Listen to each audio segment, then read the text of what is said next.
Here. Good morning, I'm Jose Diaz-Balart, and we begin this new hour with new developments on Ebola. This morning, a Nebraska hospital announced Dr. Martin Salia died this morning while undergoing treatment for Ebola.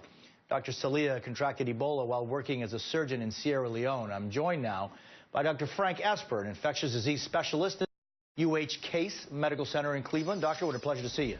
It's good seeing you, Jose. Thanks. We're expecting more details from doctors at Nebraska Medical Center at noon Eastern time, but what you see happen, what do we know about what happened to him? Well, we certainly know that he came to our country, again, similar to what we've done with other United States citizens. We've brought them to our country when they show symptoms, when they start getting sick. Unfortunately, he got very, very sick by the time he arrived in Nebraska. He was already having respiratory failure and kidney failure. Those two are some of the deadliest complications that can come from Ebola. So when he arrived, they had very, very difficult time in trying to stabilizing him, and I'm sure that they did everything that they could. Yeah, is there something that we can learn from his death that may be useful maybe in future cases?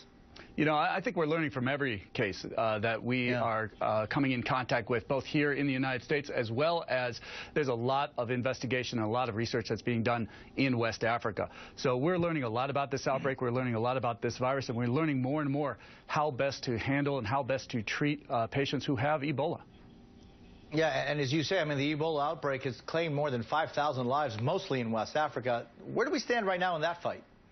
You know, in that area, we've starting to see that a lot of the cases have kind of plateaued, where we're not seeing as many new cases as we did.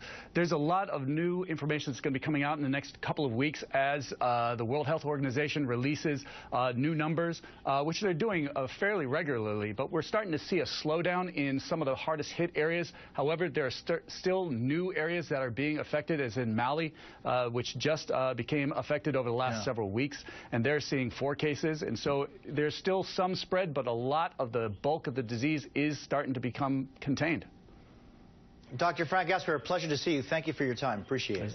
Good to be here, Jose. Thank you. Thanks. And we're expecting to hear from the doctors who treated Dr. Salia at noon Eastern time. Heading overseas.